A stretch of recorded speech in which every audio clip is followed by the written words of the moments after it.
Reliability and affordability are key to our success, and we must maintain a healthy balance as we plan for the future. The reliability of our system is strong as our average outage time has remained below industry average, which is one of our benchmarks in measuring provision of service. During 2012, we completed 22 miles of new lines to serve 574 new members, while 50 miles of existing lines were rebuilt with new conductors and poles. We continued to focus on our maintenance by clearing approximately 246 miles of right-of-way and replacing 1,360 poles. Construction was completed for a new substation, which will improve service to the southwest part of Fredericksburg and allow for new growth in that part of Gillespie County.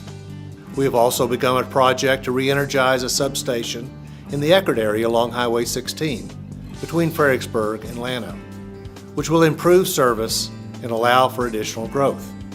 Other significant projects were the completion of a voltage conversion in the Mountain Home area, completion of the construction phase of converting circuits east of Comfort, completion of a joint line project with the City of Fredericksburg along Friendship Lane, and continued work to rebuild and improve the long lines serving the area west of Cherokee. As you can see, our crews and contractors are busy throughout the year, completing annual maintenance and infrastructure additions across our 11-county service area. We post on our website maintenance projects and identify the location and time frame. So if you're ever curious about any electric utility work you observe, you can easily find details on the website. During our district meetings, we received several inquiries about our meters. Members seem to want to know if they are smart meters, and if so, are they intrusive, and can the cooperative control a member's energy usage? The answer is no. They are not considered smart meters from the standpoint that the co-op cannot control a member's energy use. The cooperative does use a power line carrier frequency on its power lines to receive data from the electric meter. We do not use radio frequencies or Wi-Fi. According to the manufacturer, the amount of radiated energy from our meter is similar to that produced by a digital alarm clock. The meter transmits data indicating the kilowatt hours that were consumed in the previous day. We don't know minute to minute or hour to hour energy consumption, only the total daily use. This allows us to save money from having to employ meter readers and having to read all 37,000 meters manually. It also gives us the ability to detect a possible outage. Bottom line, our meters are safe, non-intrusive, yet provide us with information we can effectively use to serve you better. The Strategy and Policy Committee has the assignment to look ahead and help guide the board toward strategic decision-making to accomplish the effective delivery of electricity to our members. Our number one strategic priority is the resolution of our LCRA situation. Beyond that, we have strategy goals that include communication, education, succession planning, facilities plan, safety, governance, rate review, technologies, and energy sourcing. As you know, the state legislature met this year. We are happy to report that no major legislation was passed that would have had a negative impact to cooperatives. Rather, the legislature continued to support local control for cooperatives and all public power. We want to take some time to provide you with some facts about the LCRA situation. Last year, we provided you a review of the timeline of events leading up to the termination of the contract and LCRA's subsequent lawsuit filed against us.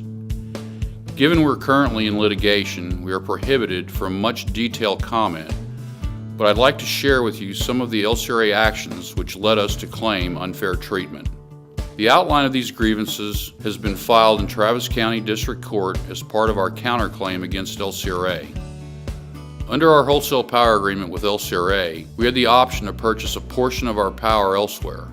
Obviously, we only exercised those options when we were able to achieve savings for our members.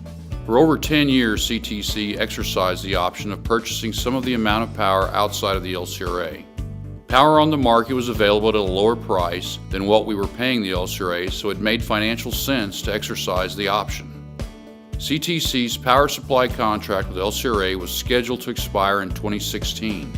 After CTC notified LCRA that it did not intend to remain an LCRA customer past 2016 and would not sign an amended contract extending its relationship with LCRA to 2041, LCRA denied us the right to purchase the power from other suppliers.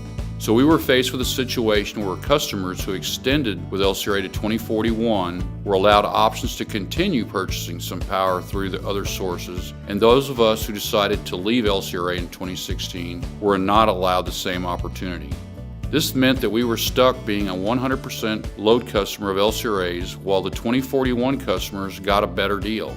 CTC and others were subsidizing power sales to the 2041 customers.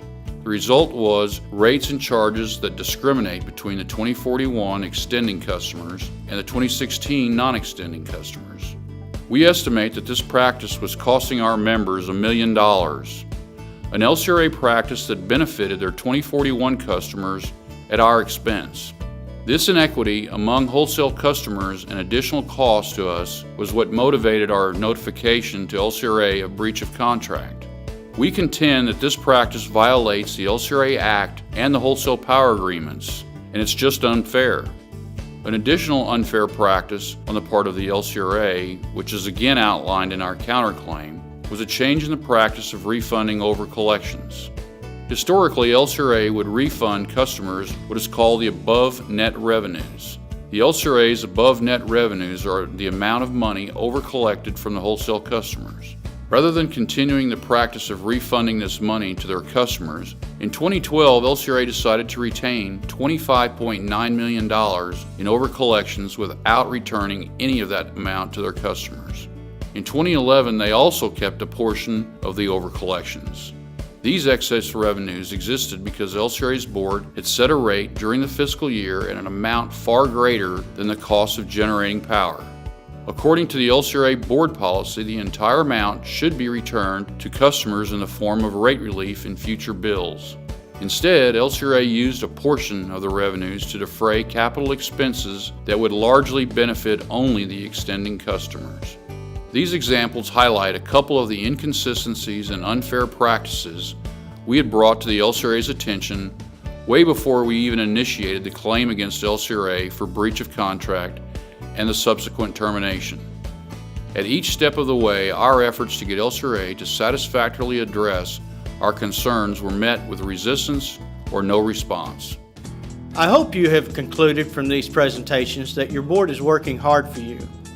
Above all else, we are member-focused. Member control means we are accountable to those we serve and are dedicated to assisting our communities. Your money stays at work close to home, as do the salaries we pay our employees. We have a dedicated professional staff, for which I am very thankful. I know that when a member tells me something positive about the co-op, it is due to the employees that interact with our members. I often hear compliments about how great our employees are. As a matter of fact, my mother raves about them, and so do I. Our employees and our board recognize that we exist only to serve our members and meet your needs for safe, reliable, and affordable power. Thank you for attending tonight, as it demonstrates your interest in the co-op you own. Please continue to stay connected and call us anytime you have a question. We are here for you.